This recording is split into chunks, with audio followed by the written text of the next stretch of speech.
Memorial in Kicukiro, survivors strongly criticized the international community for abandoning them at the height of killings. Residents of Gatsibo district, particularly survivors of the genocide against the Tutsi, say that giving a dignified burial to the bodies of the victims is a way of restoring their dignity and bringing comfort to the survivors. On the international scene, the European Union has suspended its 25% retaliatory tariffs on American goods after former U.S. President Donald Trump decided to delay his proposed global tariffs hikes.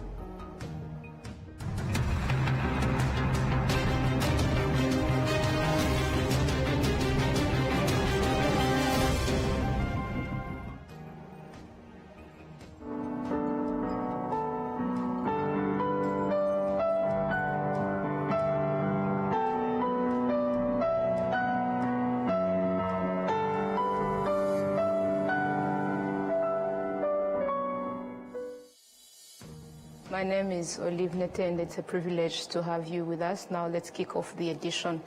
First Lady, Her Excellency Jeannette Kagame, stated that commemorating the victims of the 1994 genocide against the Tutsi is a foundation for unity and the resilience of Rwandans. In a message she addressed to Rwandans during the 31st commemoration period, she emphasized that people should not tire of continuing to tell the truth about history, even through 31 years have passed and the story still needs to be told. This message was shared on the X platform by the Unity Club in Rumuri. The First Lady Jeannette Kagame noted, "To the survivors of the genocide against the Tutsi, we eternally honor your strength and your determination to live." She continued, "To the youth who have grown up in a nurturing and rebuilding Rwanda, remembering this history helps us continue building a vibrant and enduring nation." Moving ahead, during the commemoration of more than 100,000 victims of the genocide against the Tutsi laid to rest at the Nyanza Genocide Memorial in Kicukiro, survivors strongly criticized the international community for abandoning them at the height of the killings. They expressed deep disappointment that despite having the means to protect innocent lives, international forces chose instead to evacuate their own personnel, property, families, and even their dogs, leaving the Tutsi to face death. William Evans has a detailed report.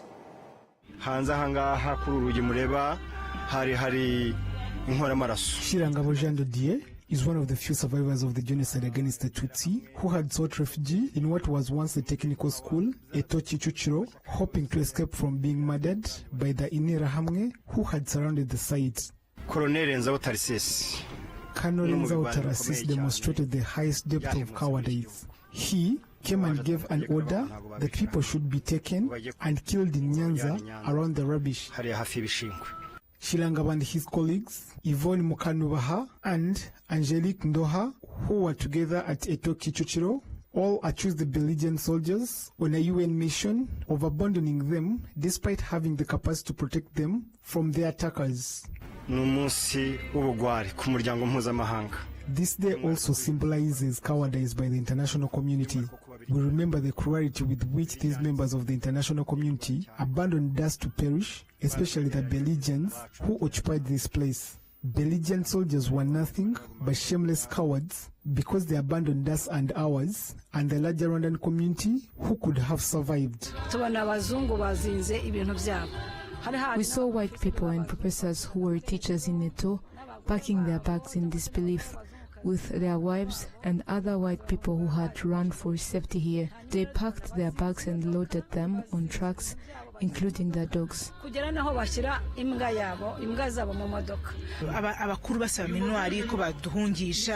of us cried out to Belgian soldiers for protection and to let us also flee from the glaring death in our eyes. The militias had surrounded the entire place, and you could tell they were as if on instructions by Belgians to only wait for those soldiers to vacate the premises, then butcher us. The role of the international community, particularly Belgium, in abandoning the Tutsi and instigating divisions among Rwandans was also emphasized by Dr. Bizimana Jean Damascene, the Minister of National Unity and Civic Engagement. After Minuari had left, it was commanded by Colonel Marichal, a Belgian soldier, assisted by Major Dowes and Lieutenant Romeri, After they had abandoned the Tutsi here, General Tasira's forces attacked and killed them in unspeakable cruelty. The Chief Justice, Honorable Mukanaganzwa Dumitira, urged Rwandans to pride in the resilience Rwandans have always demonstrated and the unity with which they work in rebuilding Rwanda again.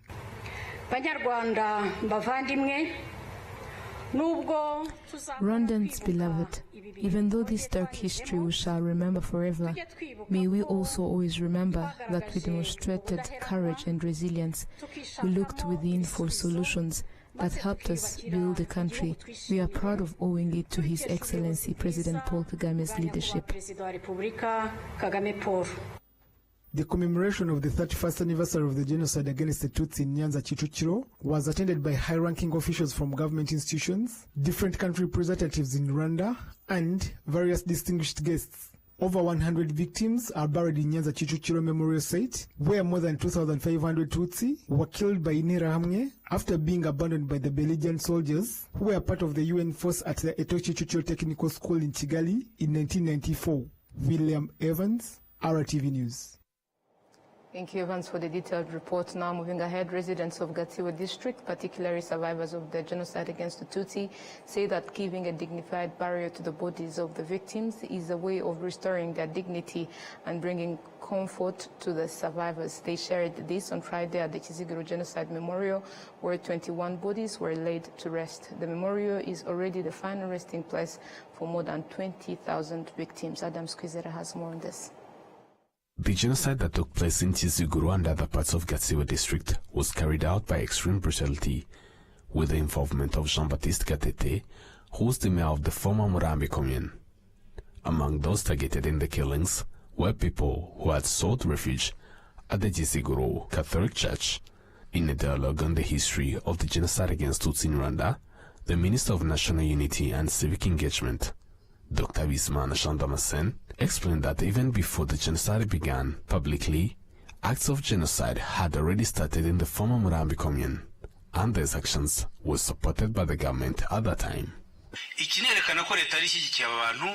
What shows that the government was on their side is that it didn't bother to punish them. They will kill people while chanting slogans in the name of ruling party at the time, and in the name of the person who was supposedly the president of Rwanda. At Kiziguro Genocide Memorial, where the commemoration took place, 21 bodies recently discovered were also given dignified burial. Survivors of the genocide against Tutsi have expressed that this brings them healing and comfort, and they urge that anyone who knows the whereabouts of any unburied bodies should reveal their location so that they can be laid to rest. Losing our loved ones is something we've come to accept because they are gone, but not being able to bury them or even know where they are leaves us with no peace. When we finally get the chance to bury them with honor, our hearts find rest. And when those who committed these acts ask for forgiveness, we are able to continue living with them as we did before. Before, it felt like you couldn't even think clearly or express yourself openly. You couldn't plan any projects because there was no one to listen or any leader to guide you. But now farmers carry out the activities with support. Livestock farmers do the same. And those who want to pursue education are also supported. The Minister of Public Service and Labour, Christine Ngurichiinga, pointed out that commemoration is a positive act that preserves the country's history while also preventing anyone from attempting to revive the ideology of genocide. Commemorating the genocide against the Tutsi restores the dignity that was taken from those who were lost. It brings comfort to the survivors and helps us all draw strength to confront and overcome the consequences of the genocide. At Kiziguro Genocide Memorial, a total of 20,162 Tutsis who were killed during the genocide are laid to rest. Some of them were murdered at Kiziguro at the local Catholic parish, where they had sought refuge, while others were relocated from various memorials across the district as part of the efforts to consolidate memory sites. Moving ahead, the residents of Gakenke district in the northern province have participated in the activities to mark the 31st commemoration of the genocide against the Tutsi, with a special focus on remembering the Tutsi who were killed in the former Busengo sub-prefecture in what was then Ruhengeri prefecture. As heard in the testimonies of survivors from Busengo, Tutsi had sought refuge at the sub-prefecture office, trusting it as a place of government authority where they believed they would be protected. However, their hope turned into tragedy. On the evening of April 11th, 1994, they were attacked by Interahamwe militia, soldiers and gendarmes who had been mobilized by sub-prefect Dismas Nzanana. The killings went on throughout that night. Those who survived were rounded up the next morning and placed on buses under the false promise that they were being taken to safety. Instead, they were transported to the former Court of Appeal in Ruhengeri, where they were killed on April 15, 1994.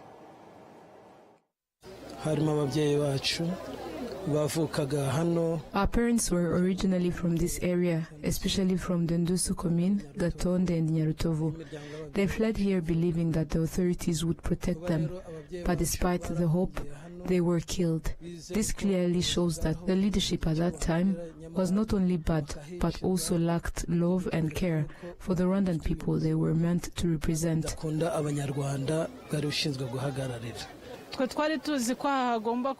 We believed this place would become a memorial because the killings happened under the sub-prefecture. The leadership was present. As survivors, it deeply hurts us to come here to commemorate and find that there is no memorial, not even a symbol, despite the fact that so many of our people died here. It pains us greatly.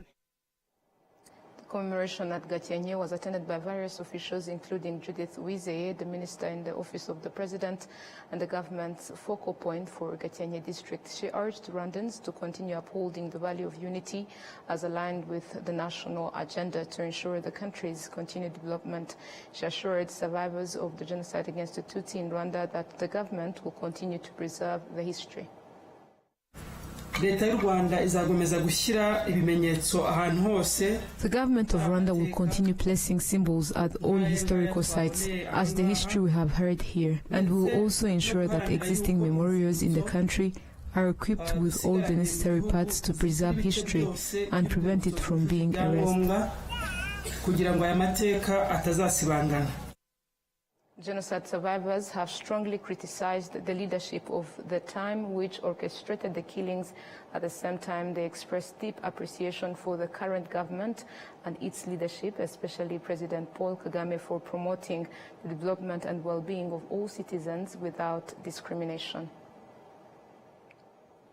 To more news, Rwanda Biomedical Center says that during the 30th commemoration of the genocide against the Tutsi, 10% of trauma victims were young people born before the 1994 genocide against the Tutsi. This is linked to what doctors call intergenerational trauma. Dr. Iyamuremye Jean Damascene, the director of psychiatric care at the Rwanda Biomedical Center, breaks down what intergenerational trauma means. Intergenerational trauma ni mu Kinyarwanda twavuga ko ari ihererekanyasano ry'ibikomere. Intergenerational trauma refers to the psychological and emotional effects of trauma experienced by one generation that can be passed down to subsequent generations. This type of trauma occurs when the trauma affects not only those who experienced it directly, but also their children, grandchildren, and beyond. We can take an example of the trauma experienced by the survivors of the genocide against the Tutsi. However, it is important to understand that trauma healing varies from person to person. Some are able to heal after some time, yet others fail to heal. This type of trauma affects not only those who experienced it directly, but also their children and grandchildren. Last year, when we commemorated the genocide against the Tutsi for the 30th time, 10% of the people that experienced trauma that we received were young people below 30 years. This means they are individuals born past the genocide against the Tutsi, and we have already seen such cases either during the Kwibuka period or even after within people who come for treatment. Therefore, this is to say that there is a chance that such trauma has been passed on to these children from their parents who witnessed the genocide against the Tutsi in 1994. Chances are still that these will also pass this on to their children and grandchildren. I therefore want to let people know that trauma is a complicated process to heal or to be eradicated. It is not like epidemics or pandemics like COVID-19 that later got vaccines. Trauma alone can alter an individual entirely, including the body and also sometimes their DNA. This has been proven by science and research. Trauma can also be passed on through information shared or that which is not shared. As individuals go on a hunt for information they weren't told, they could end up being traumatized or even hurt by the information they received. Many of the young people we receive carry the same symptoms like their parents who witnessed the genocide against the Tutsi. What we need to do is to firstly educate traumatized parents. It so appears like we do not have tailored programs to teach traumatized parents, especially those getting ready for childbearing or those with children already, so that we cut short the passing on of trauma to their children and, where possible, completely stop it. The good news is that trauma is treatable. We treat it, and each one of us can comfort people with trauma, especially by listening to them. Ibyo bita kumva cyangwa gutega amatwi.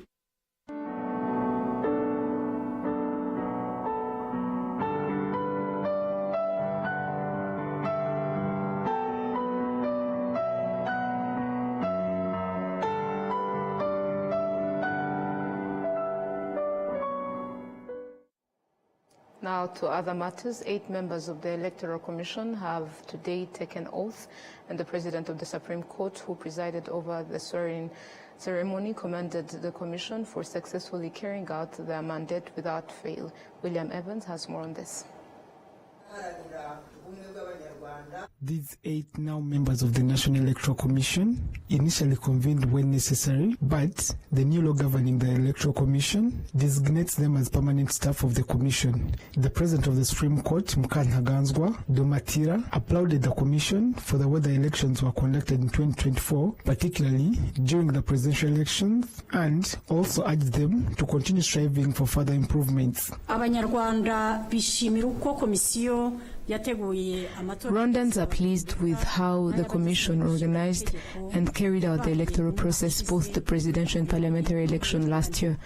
We urge you to continue with the good work, and where there is need, make necessary improvements. We advise you to always keep in mind that accountability is among the values that identify our leadership style. The oath of office you just gave and the responsibilities that come with that are important to uphold and be ready to be accountable to Rwandans and Rwanda at large. The chair of the Electoral Commission, Oda Gasinzigwa, who has previously been in this position, expressed her gratitude for the opportunity the country has provided and assured Rwandans of the Commission's commitment to fulfilling their responsibilities.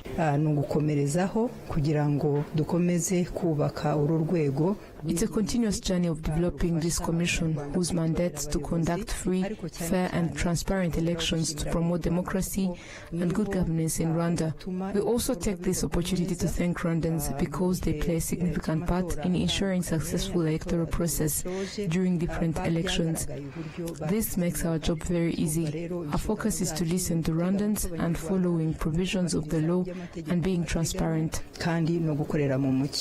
Of the 8 commissioners sworn in, 7 were already serving members of the Commission. All the newly sworn members of the Commission were appointed on March 26 by the President of the Republic. In particular, they have responsibilities ranging from establishing electoral guidelines, to participating in the elaboration of the draft bills relating to elections, to approve the action plan of the National Electoral Commission, and to make decisions on the electoral processes, and to make decisions on the electoral process, among others. William Evans, RwandaTV News.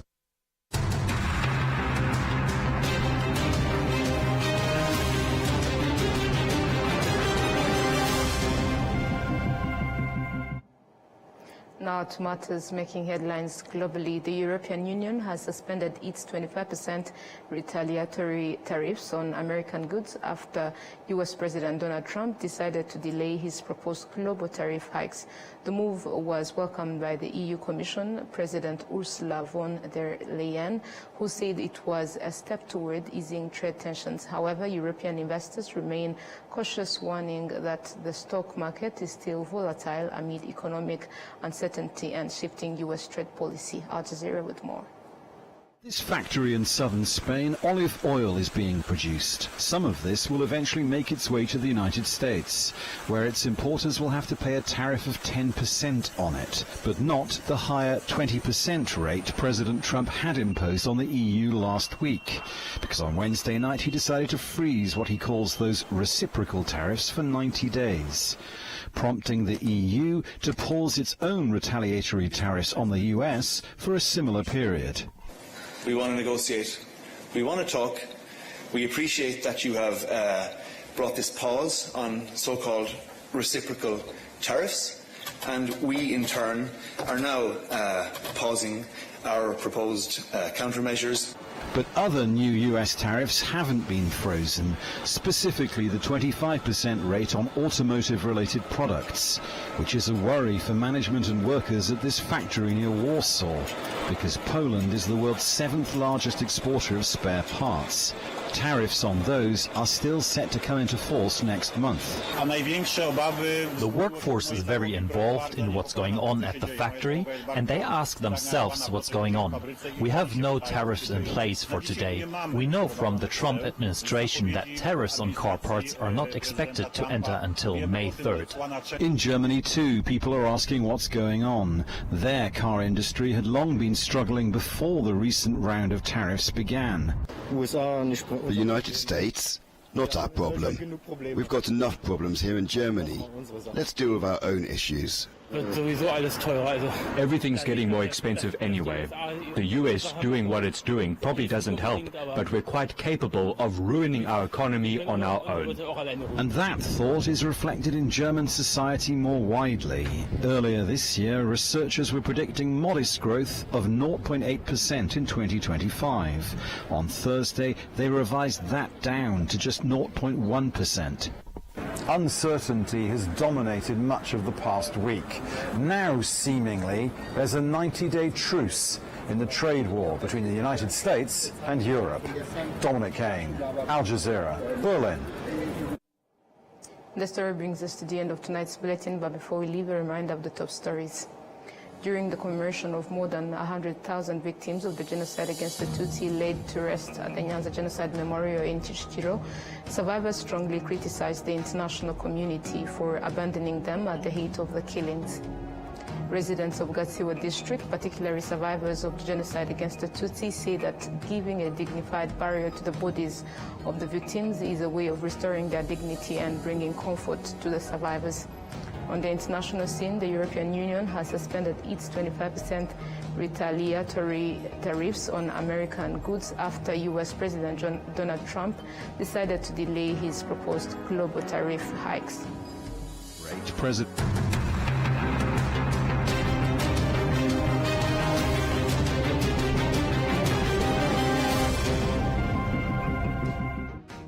That concludes today's bulletin. Thank you for joining us. On behalf of the entire news team, stay safe and take care of yourselves. Good night.